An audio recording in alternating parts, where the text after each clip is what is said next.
Coffee சாப்பிடுவீங்களா tea சாப்பிடுவீங்களா? இல்லையா இப்ப டீ சாப்பிட்டோம் தான் சரி இப்ப சாப்பிட்டேன். காஃபி சாப்பிடுவீங்களா டீ? அவ்வளவுதான் கேள்வி.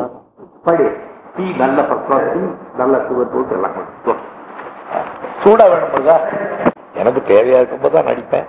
அதுவும் நான் விரும்புகிற பாத்திரம் இருந்தால் தான் நடிப்பேன். எனக்கு பிடிக்கணும் சொல்ற டைரக்டரும் விவரமா சொல்லணும் இல்லையா, அதை நல்லா இருக்குன்னா நடிப்பேன். எனக்கு நடிக்கணும்னு ஒன்றும் அவசியம் இல்லையே. ஓய்வு எடுத்துக்கிட்டு இருக்க நாள் தானே, நான் ரிட்டையர் ஆகலை இன்னும், ஓய்வு எடுத்துக்கிட்டு இருக்கேன். தேவையானப்போ நடிப்பேன். அதுவும் எனக்கு தேவையான நண்பர்கள் ரொம்ப வேண்டியவர்கள் சொன்னா நடிப்பேன். அதனால நடிக்கிறது பெருசு இல்லை, ஒத்துக்கிறதான் பெருசுகிறது. இது வரைக்கும் கிடைச்ச விருதுலயே உங்களை நீங்க பெருசா மதிக்கிற விருது ஐயா? நான் எனக்கு பெருசா கிடைச்ச முதல் கிடைச்ச விருது தான். விருதுங்கிறத நான் எப்பவுமே எதிர்பார்த்தது இல்லை. ஆனா எதிர்பாராம எனக்கு கிடைச்சது பாருங்க, கைரோவில். ஆமா ஆமா ஆமா, எவ்வளவு படங்கள் வந்திருக்கு, எவ்வளவு இருக்கு. எனக்கு விருது கிடைச்சாங்க. அதுதான் முதல்ல எனக்கு திடீர்னு ஒரு பெரிய இடத்துல அவார்டு கிடைச்சுன்னா, அதுவும் பெரிய ஜெயிண்ட் எல்லாம் இருக்கிற இடத்துல, பெரிய பெரிய பிக்சர் எல்லாம் வந்த இடத்துல எனக்கு ஒரு அவார்டு கிடைச்சுன்னா அதுதான் முதல் அவார்டு.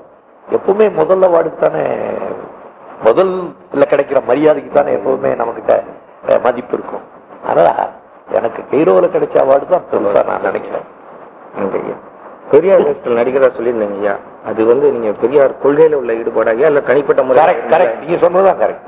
பெரியாருடைய கொள்கையில சின்ன பிள்ளையில இருந்தே இருந்த எனக்கு ஈடுபாடு. அதை நான் எவ்வளவு தூரம் கொண்டு செலுத்துறேங்கிறது பெருசு இல்லை.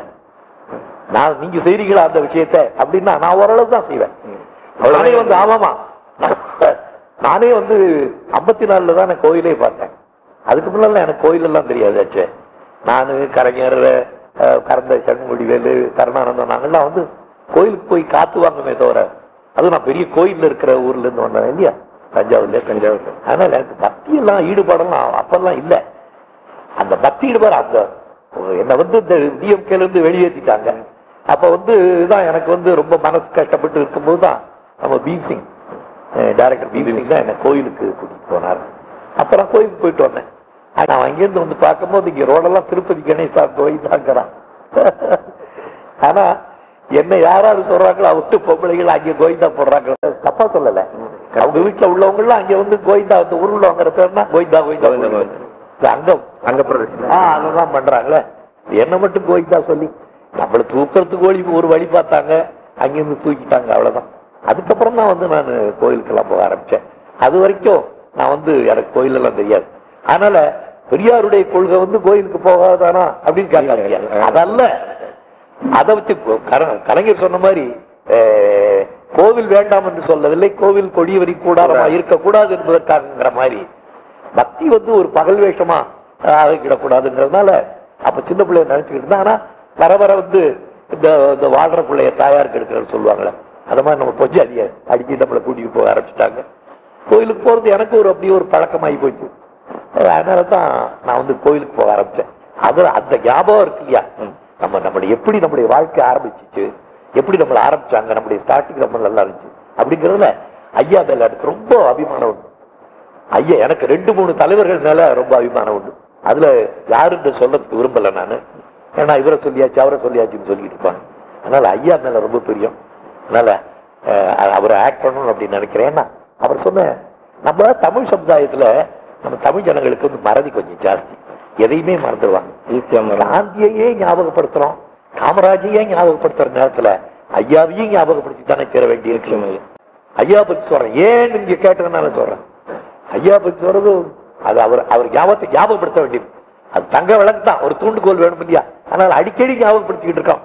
இப்ப 50 வருஷத்துக்கு அப்புறம் சுதந்திரத்தை எதுக்காக ஞாபகப்படுத்துறோம், எவ்வளவு கஷ்டப்பட்டு நம்ம சுதந்திரம் வாங்கணுங்கிற அதை ஞாபகப்படுத்துறோம். அதே மாதிரி ஐயா என்ன கொள்கை சொன்னார் அதை ஞாபகப்படுத்த வேண்டி இருக்குது.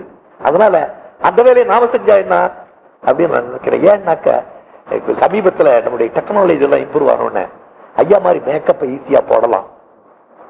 பெரியவர் மாதிரி காமராஜ் மாதிரி நடிக்கணும் பெரிய உண்டு. ஆனா காமராஜுக்குள்ள அந்த ஆகிருதி எனக்கு கிடையாது.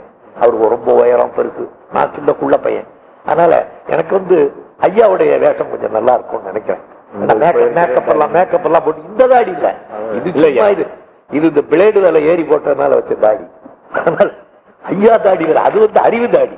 அதனால வெளியூருக்கெல்லாம் போய் மேக்கப் எல்லாம் நல்லா பண்ணி டெக்னாலஜி இம்ப்ரூவ் ஆயிருக்கு, ஐயா மாதிரி மேக்கப் போட முடியும் அப்படின்னு நான் நினைக்கிறேன். ஆனா ஐயாவுடைய கருத்துக்களை சொல்லணுங்கிற ஆசை நான் ரிட்டையர் பண்ணதுக்குள்ள பண்ணணுங்கிற ஆசை. அதுக்கப்புறம் இயற்கை எனக்கு என்ன விட்ட வழியோ. அது மட்டும் இல்ல, இன்னைக்கு ஐயா கொடுத்த பேருனாலதான் நான் காலமே ஓட்டிக்கிட்டு. இன்னைக்கு நீங்க வந்து சிவாஜி பதில் சொல்லுங்கன்னு நீங்க சொல்றீங்களே, அது வந்து அந்த சிவாஜி யாரு கொடுத்தது? ஐயா கொடுத்தது தானே. அதனால அதுவும் எனக்கு ஒரு ஞாபகம், ஐயாவை நிறைவுபடுத்துறதுல. அதுக்காக தான் ஐயாவை ஆக்ட் பண்ண நினைக்கிறேன். ஐயா, இதுக்காக நீங்க இந்த படம் தயாரிப்புக்காக யாரும் உங்களை அணுகினாங்களா? ஐயா படம் ஐயா வேஷம் போட்டா முழுமையா வந்து ஐயாவே கொண்டுட்டு வந்து ஒரு படம் பூரா 13 அடி ஆக்ட் பண்ண முடியாது. ஒரு கமர்ஷியல் பிக்சர்ல இடையில இப்ப இந்த பசங்க எல்லாம் ஆடுறான், பாடுறான், குதிக்கிறான், சண்டை போடுறான், எல்லாம் ஓடுறான், அத மாதிரி ஒரு படத்தை வச்சுக்கிட்டு அதுல ஒரு முக்கியமா ஐயா ரோல் மாதிரி வந்து ஒரு டோட்டலா பார்த்தா ஐயா ரோல் வந்து ஒரு 3000 அடி வரணும். அவ்வளவுதான் தாங்கும், அதுக்கு மேல தாங்க. ஆனா அந்த மாதிரி வரணும் அப்படின்னு தான் நினைக்கிறேன். ஐயா முழுமையா ஒரு படமா எடுக்கிறது முடியாது. ஏன்னா கடுமையான கமர்ஷியலா இருக்காது. கமர்ஷியலா வந்து கமர்ஷியலா இருந்தா தானே நம்ம எடுக்கிறது. நம்ம எடுத்த படம் நல்லா இருக்கலாம், ஆனா ஜனங்க கிட்ட அது ஓடும் இல்லையா. அது கமர்ஷியலா எடுத்தாலும் நல்லா இருக்கும். அந்த கமர்ஷியல் பிக்சர்ல ஐயாவுடைய ரோலும் ஒண்ணு வரணும். ஒரு ஹீரோ மாதிரி, ஹீரோ வேண்டாம், ஒரு கிழவை ஹீரோ மாதிரி அப்படி வந்தாக்க இப்ப எனக்கு கொடுக்குறாங்கல்ல அந்த மாதிரி ரோலா ஐயா வந்தா நல்லா இருக்கும். அதனால ஐயா பண்ணணும். நாங்க யாரும் இது வரைக்கும் பண்றதுக்கு உங்களை இல்ல பண்ணணும். எப்படி யோசனை பண்ணிட்டு இருக்கேன், யாரு மணி கட்டுறது ஒண்ணு இருக்கு இல்லையா, யார் அதை மாதிரி வச்சு எடுப்பாங்க, அதை போல துணி யாருக்கு வரும், இல்ல அதை மாதிரி படத்துல நம்மளே எடுத்து பண்ணலாமா அப்படிங்கிறது இன்னும் வருது. இப்பதான் அதை பத்தி யோசனை பண்ணிக்கிட்டு இருக்கேன். இன்னும் முழுமையா அது வந்து அது பழமாகல, காயாதான் இருக்கு, ஆகிட்டு. உங்களுடைய லைஃப் லட்சியம் அப்படின்னு நினைக்கிறேன் நான். அதுக்கப்புறம் இயற்கை விடுற வழியா இல்லையா, எவ்வளவோ விஷயத்த நாம நினைக்கிறோம். அதெல்லாம் வந்து நல்லவா நடக்குது. ஐயா சொன்னாங்க அது மாதிரி நடக்கணும்னு, பெரியவர் சொன்னார், காமராஜ் சொன்னார் இதெல்லாம் நல்லா இருக்கும் அப்படின்னு, நல்லா செய்யணும் அப்படின்ட்டு அதான் நம்ம நினைக்கிறோம். சுதந்திரமே எங்க கிடைச்சிச்சுன்னு கேட்கற லெவல்ல தான் இன்னும் இருக்கும். அதனால என்னத்தை செய்ய முடியும் நம்ம நினைக்கிறோம். அவங்க சொன்னதெல்லாம் நம்ம நினைக்க முடியாது. எது குடும்பம் வரைக்கும் ட்ரை பண்ணலாம், முடிச்சா பார்க்கலாம். இல்லைன்னா ஈஸ்வரோ ரட்சித்து போக வேண்டியது.